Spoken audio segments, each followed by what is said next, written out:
So, what I would like to talk about is how to explain that the speed of light is an absolute constant.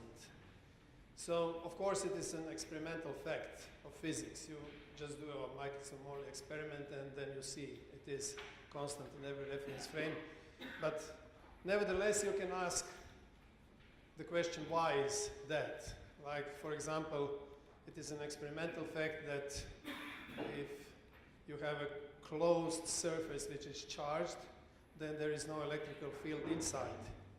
So it is just an experimental fact, some called Faraday's cage. But of course, when you prove the Stokes theorem, then you understand why is that. So my point would be here to try to explain why the speed of light is absolute by reducing this experimental fact to another fact mathematically, quite similar to this idea with Faraday's cage. You also have some mathematical representation, and then you understand why the things are the way they are.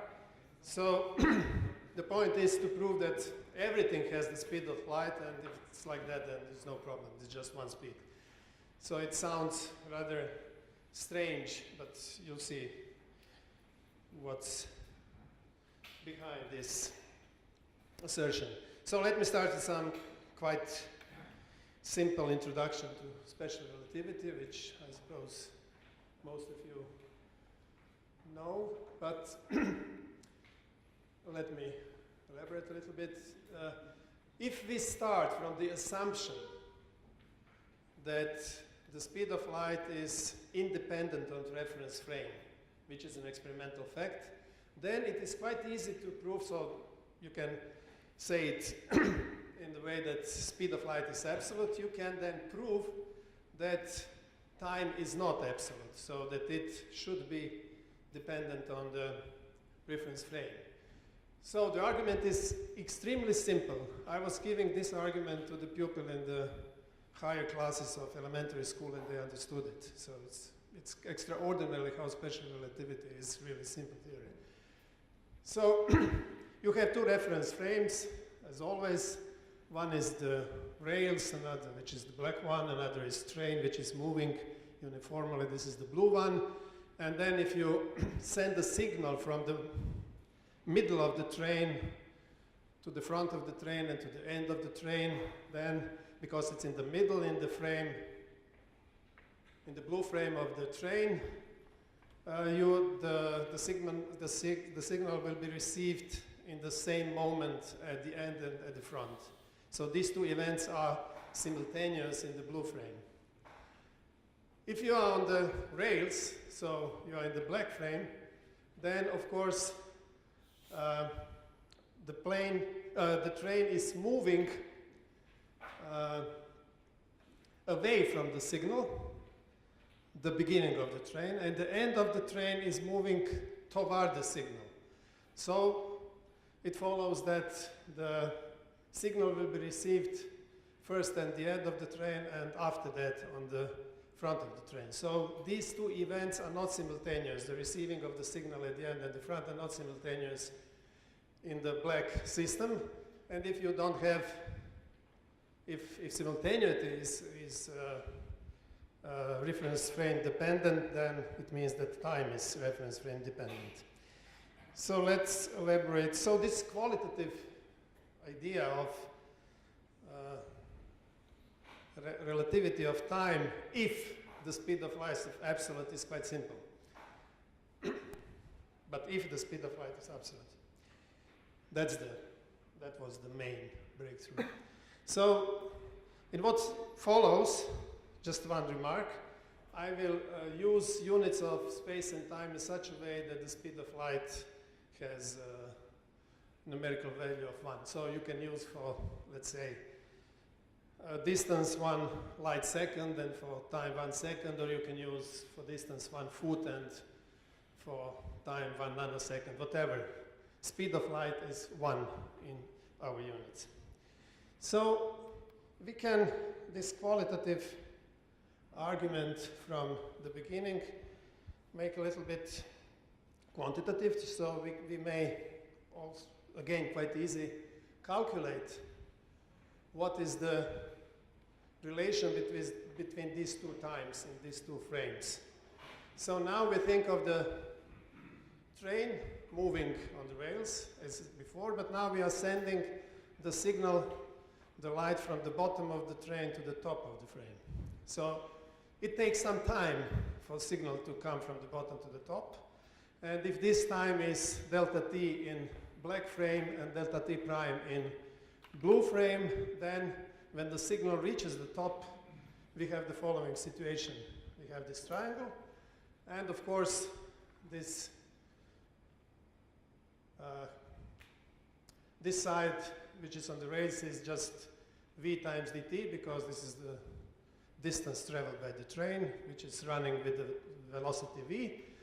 And because we presuppose that the velocity, the speed of light is 1 in every system, so we have that in blue frame, the distance perpendicular is dt prime times 1, which is dt prime, and in the black frame we have dt times 1, this diagonal. And then we use just the Pythagorean theorem, which connects these three sides, and we derive quite simply that the time, the elapsed time in the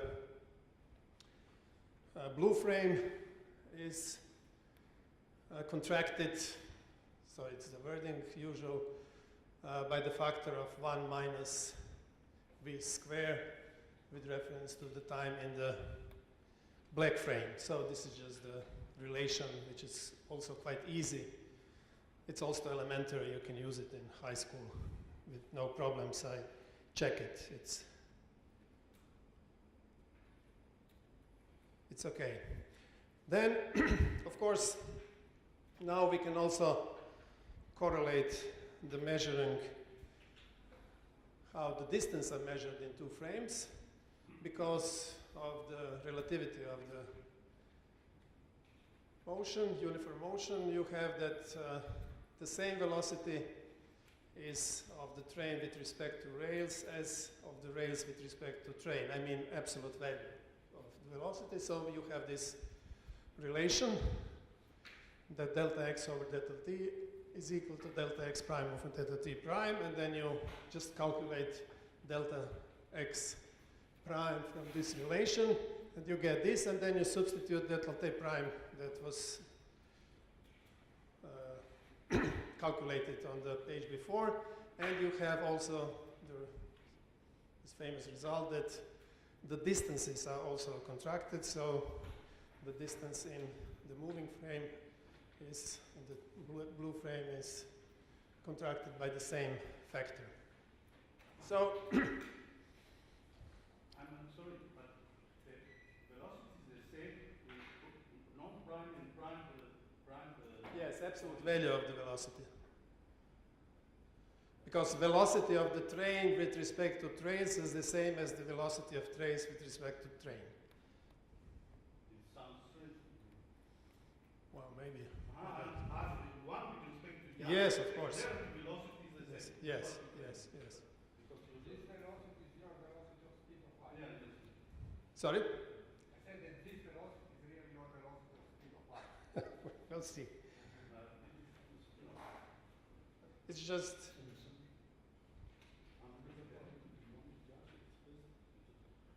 what is usually noted, but delta x prime and delta t prime and delta x delta t are things which are expressed. You are not using the standard notation here. Because well, you're measuring your, velocity. you're measuring the velocity in the blue frame. You're just calculating your distance, which is delta x prime, and your time, which is delta t prime. And in the black frame, the guy who is in the black frame is making the same, but because of the relativity of the velocity, it's the same. It is the difference in direction, but we are not interested in direction now. And because this is not what delta x and delta x prime are not related, and delta t prime are not related by Lorentz transformation. I think that you know too much. So you are putting something in which is not important in the moment, but we can discuss this later. This is quite, I would say, common argument. And as you see, the relation is correct that you get. That give you some persuasive idea that it is correct. But it's not really important for what I'm going to tell. It's just introducing the special relativity and showing you how easy it's to introduce it. When you presuppose that there is an absolute speed of light, which is the same in all frames, So now I'll switch something about desynchronization and make this this first argument, which we start with, a little bit more formal. This is the same argument we start with, but now we have mathematically formal diagram. You have this distance x. This was this distance which was made by the train. Then you have this light ray in the frame of the train, which is this tau. Before it was denoted as t prime, but it is quite common to denote it with tau. And you have t for the time in the black frame, and you have the same relation. So up to this moment, I'm just repeating what I had 2 slides before. But now we make one crucial observation. If we divide by t squared, then we get this result, which is that x over t squared plus tau over t squared is 1. And here is the secret of everything has the speed of light. Because what is x over t? This is just the speed in space. So how fast your position in space is changing. And what is tau over t? Tau is the proper time in the blue frame. It is just measuring how fast the time is changing. This proper time is changing according to the coordinate time, so-called. So you can say that this first vector is just the speed in space, speed of the motion in space, and the second one is speed of the motion in time. And as you see, it was quite easily derived that they are square when assumed just gives 1. So you can interpret this result as a result that in the space-time in which everything is happening, you have really 2 speeds in space-time. One is in the space and another is a time. And they are the components of the complete speed which is in the space-time. And these components, when squared, add to 1, which means that this complex speed which is in space-time is 1. And it is always 1. It is 1 for resting, and it is 1 for everybody else, and it is 1 for the light. So the difference between this movement is just that, let me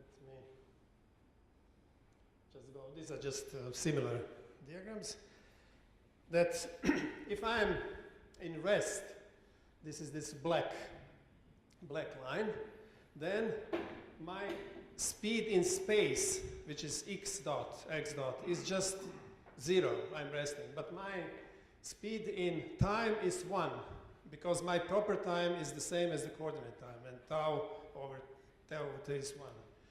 If you are moving away from me with the velocity v, which is somewhere between 0 and 1, then you have this velocity x dot in space, and you have, as we calculated, velocity, the time component of your complex velocity is just square root of 1 minus x squared, and it adds to 1. And of course, if something is moving in such a way that there is no time speed, then complete speed is in space, this is just light. So everything has the speed of light, but in the space-time. And the difference between all these movements is just how much of this complex speed, which is always 1, is how big is the component which is the speed in space, and how big is the component which is speed in time. So in the space-time, speed of everything is 1. And this means that this 1, which is the speed of light, is speed of everything in this space-time sense. So that would be, I think, we have this, philosophical, I would say, implication, that it's, I would say, almost always like that in physics, that you have some experimental results and then you elaborate some theory about that, and then you put mathematics in, and then you view everything in some new perspective, and this gives you some kind of new understanding of everything. So I would say this gives us what new understanding? That there is nothing extraordinary about speed of light being absolute, because it is just speed of everything, and there is only the point of distribution, what part of this speed, what component is devoted to space and what component is devoted to time. And then I would say in such sense you can conceptually better understand why speed of light is absolute. Now I would like to, that was the main point of my talk, but now I would like to talk, these diagrams are called Epstein diagrams, and they're introduced in the 80s by Epstein. Before you go over your main point, can I ask in which reference frame is it so? Sorry? In which reference frame is it so that the speed of light is absolute for everything? In every reference frame, because the speed of light is the same in every frame. But what does it mean that everything has the speed of light? What does everything mean? Because think of this train. This train had space speed v, which is not 1, which is rather a small number. But if you calculate its time speed, then it just add, if you put them together, just add to 1. That's the idea. Now I would like to tell you, we can discuss, I would like to say some more things in this time that I have. I would just like to point to you how these Epstein diagrams are really easy to work with. So you just have to realize that in Epstein diagram, you have space axis for the one frame, and orthogonal to it is a time axis for another frame. So you have x and t prime, not x and t like in Minkowski diagram. So it's different. I'll explain you what is the connection. And if you use these diagrams, then you can calculate quite easily.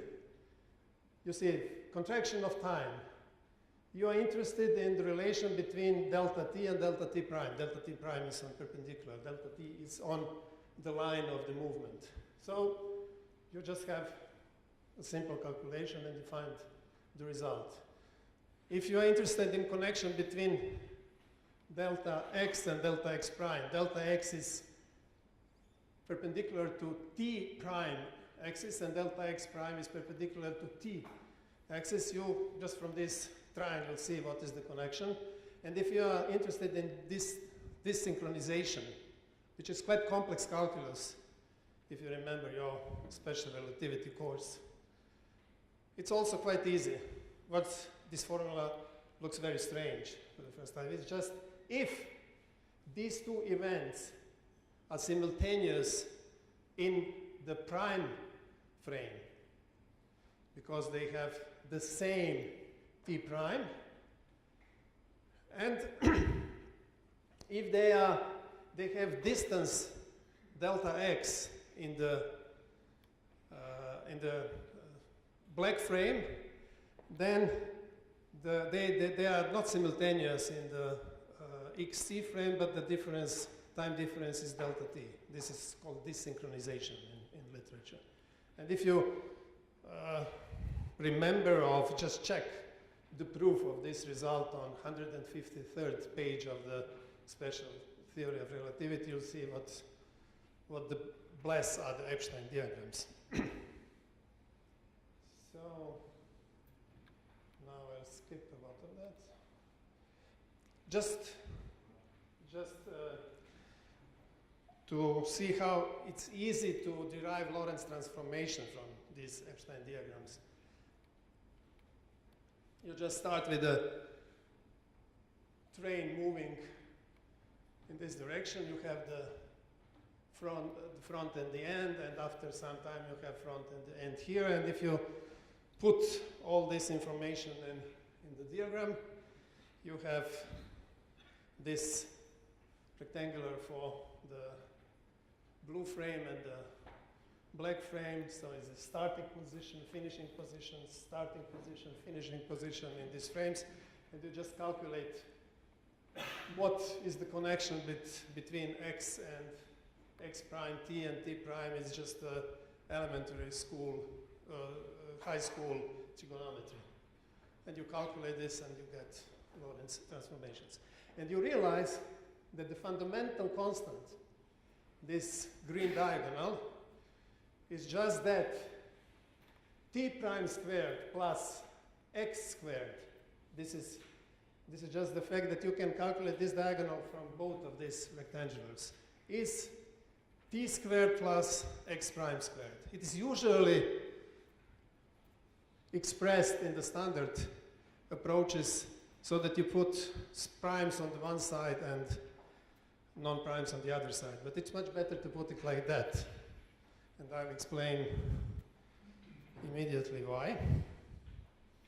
Let me skip a lot of this stuff. So, look at this once again. This is just this. You have to be aware of the fact that perpendicular to one another are just x and t prime, x prime and t. You have to remember that with the Epsilon diagrams. And in Minkowski diagrams, it's not like that. So all the calculations in Epstein diagrams are Euclidean. Because you want in a Minkowski diagram to connect x with t and x prime with t prime, you have to use this fundamental invariant, which is hyperbolic and not Euclidean, and then you get this different geometry.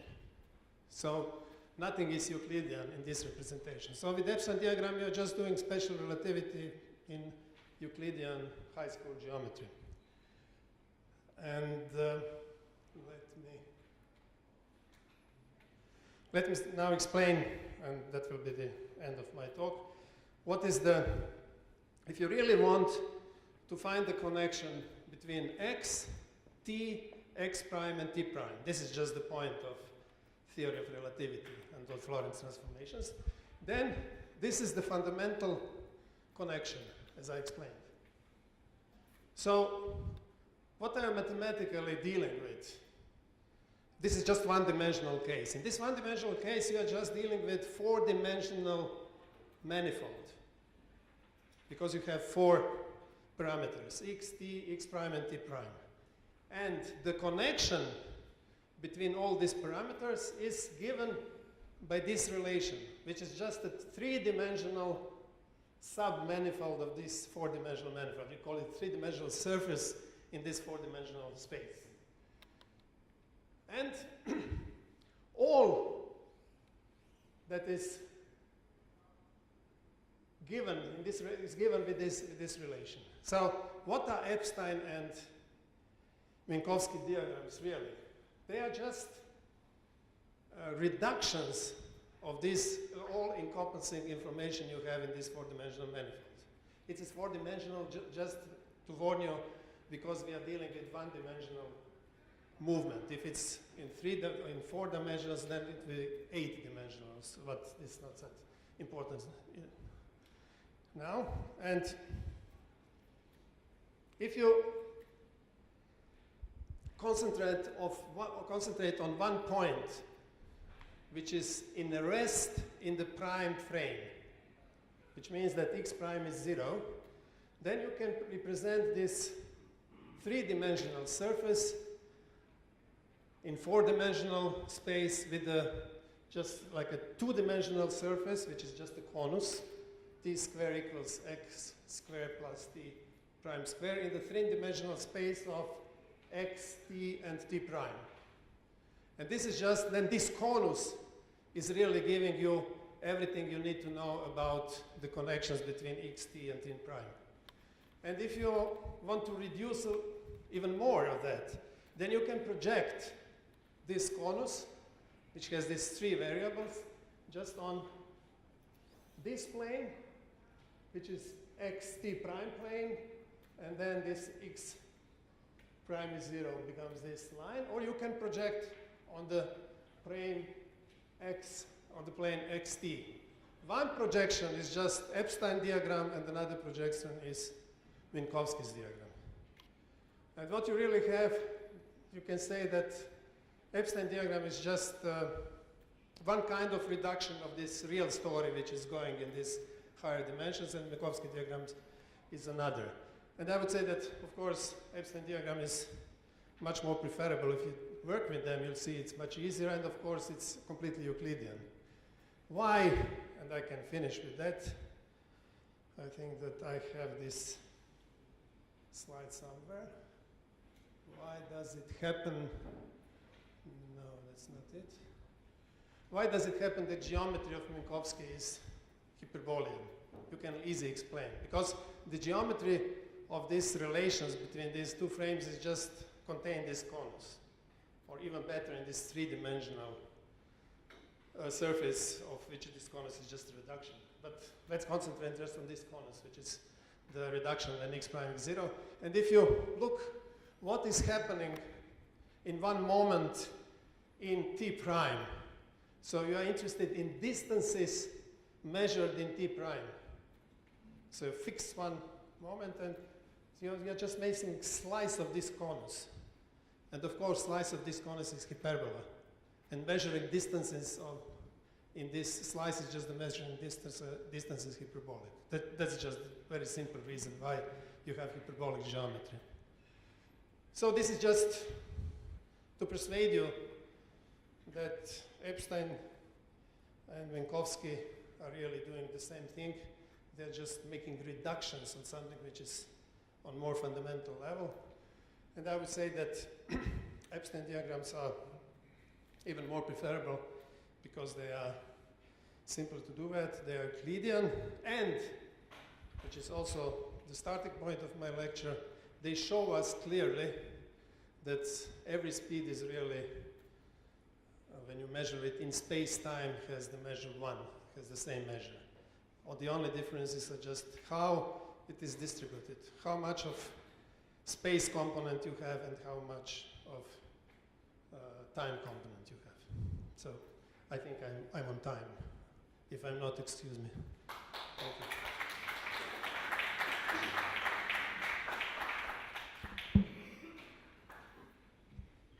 Questions? Yes. Thank you.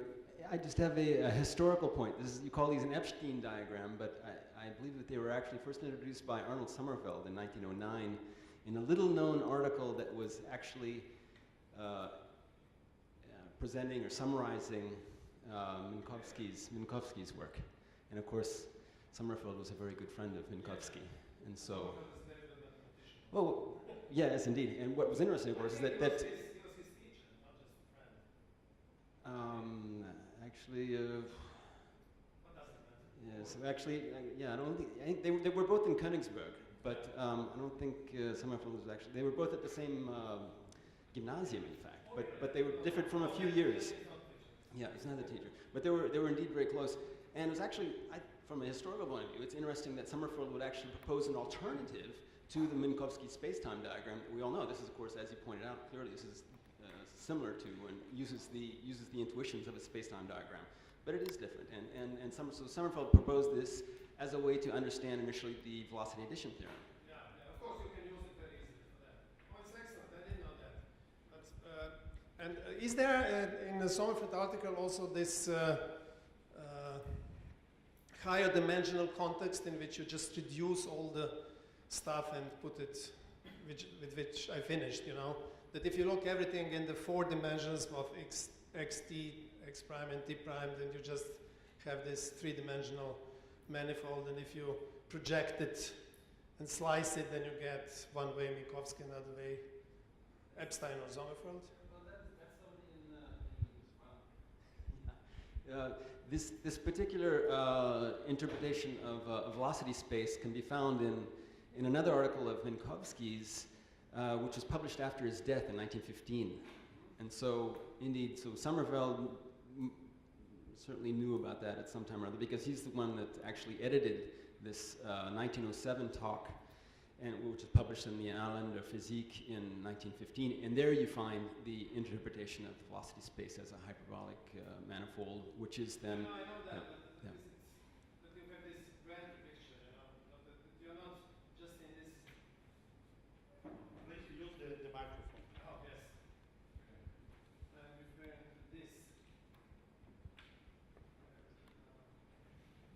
No, it's in the wrong direction.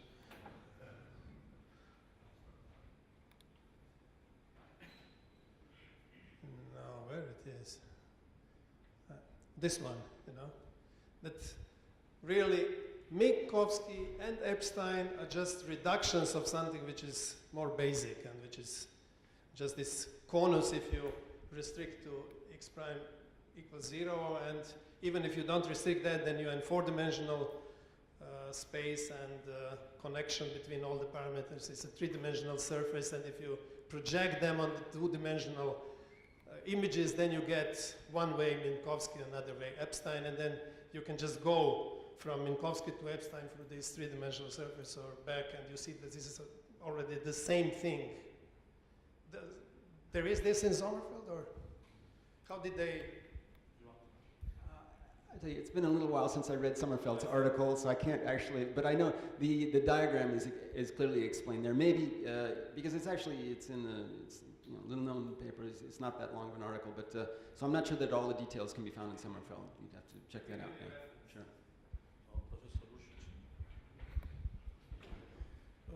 Sorry, I'm not acquainted with Epstein's diagram and his interpretation of 4-dimensional space-time, but I want to return to more classical Einstein-Minkowski space-time, and my question is the following.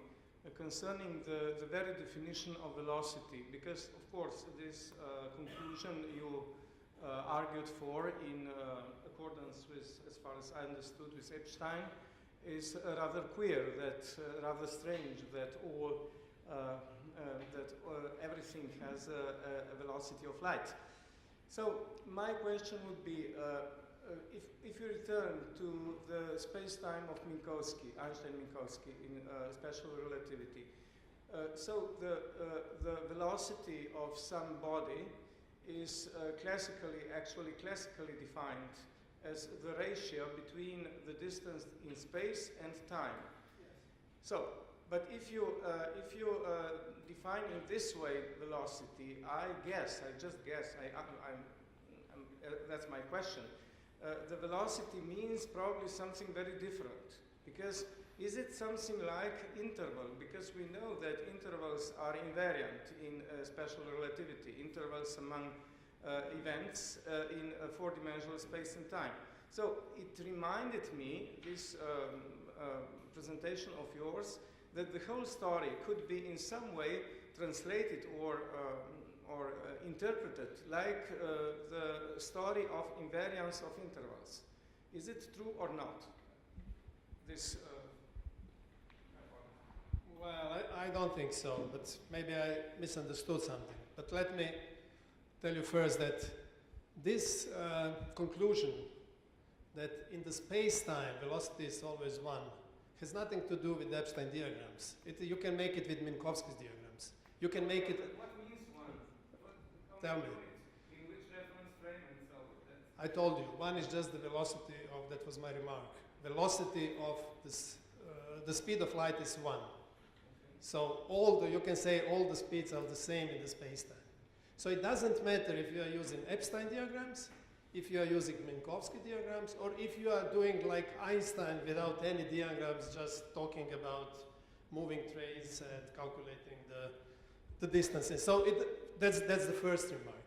Then for the second remark, if you think that that's the whole point of Epstein and the thinking in this way, and which I think it's very good because it explains you why there is this absolute, is that you are not thinking about the velocity in space.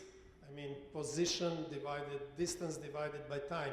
But you can talk about all kinds of other velocities you're using in physics all the time. It's heat propagation velocity, or velocity of whatever magnitude with respect to any other magnitude. It's just the differential of this one divided by the differential of this one. So velocity has nothing in per se which must be connected just with distance. So you can talk. That's my point. Yes. In this case, the very term of the velocity is But modified.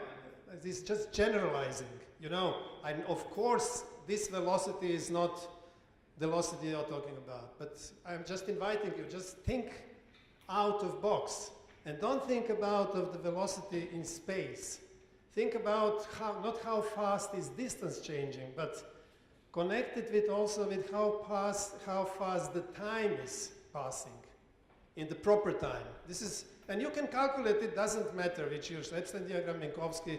Whenever you calculate tau divided by t and x divided by t, you just get, what you get is just velocity in space, and you had velocity of time. And what is so to say enlightening, that when you look at them as two components in space-time, and all the talk about special relativity and Minkowski or whatever is that you look not just space and just time, like you look completely in space-time. And if you are consequently doing that, and you are consequently also talking about velocities in space and in time as just part of the velocity in space-time, then you just realize that it is always the same. And that's the whole point.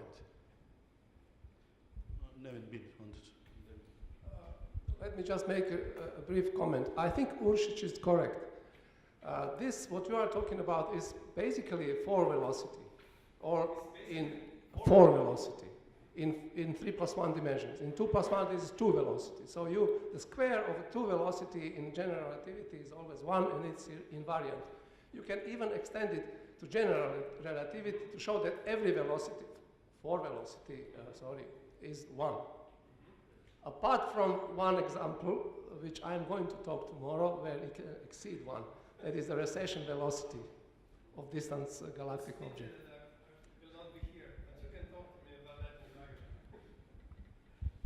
Well, first, I agree with the fact that Epstein diagrams can be very useful and to be a complement to the usual way, so I have no quarrel with that.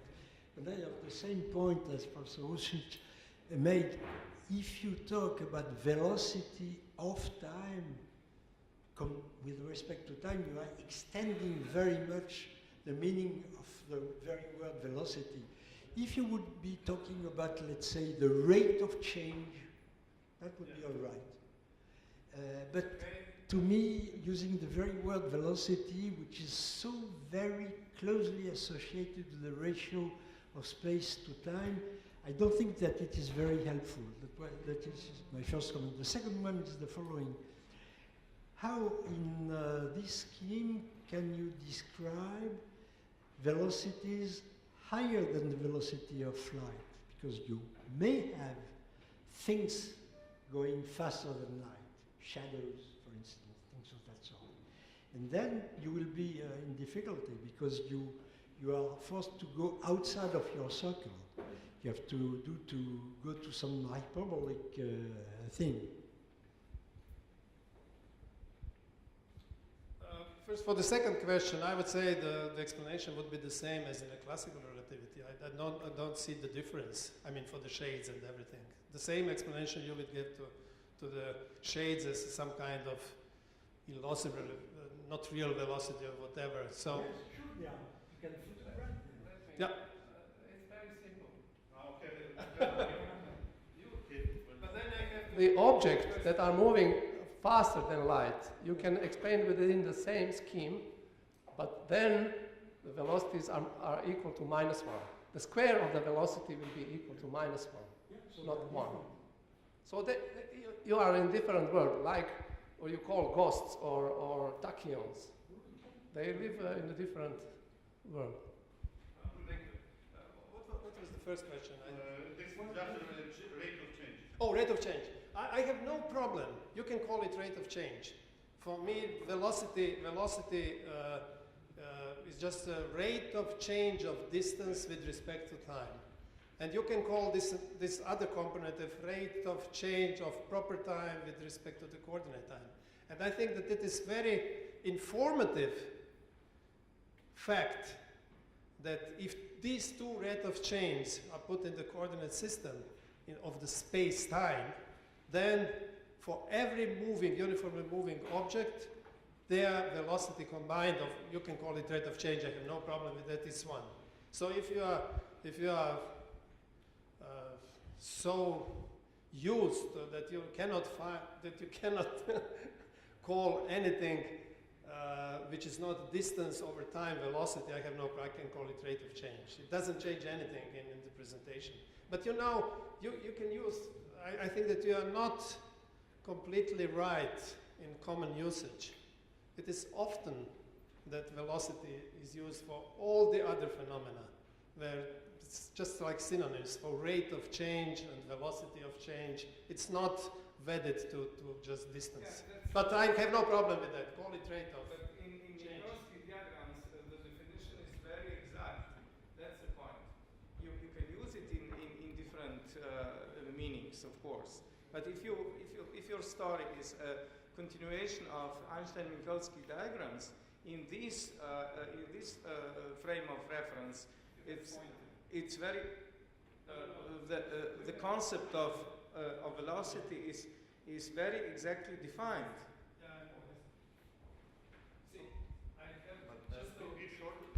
I'm short. I just have to say some more. It has nothing to do with Minkowski or Epstein diagrams, these arguments. You can make it everything, but a little bit more complex with Minkowski. You see, this is Minkowski's diagram. You see, this conus here, this is Minkowski. This is just the projection of this conus on this plane, and this is Epstein diagram. Whatever I am talking about here, I can go to the conus projected there, and I can even make all the arguments without ever mentioning Epstein diagram. But the arguments will be more complex because I have to deal with hyperbolic geometry. I couldn't get through with this argument to high school students, for example, because they don't know hyperbolic geometry. So it has nothing to do with what kind of diagrams you're using. And the last question, Luka Boršić.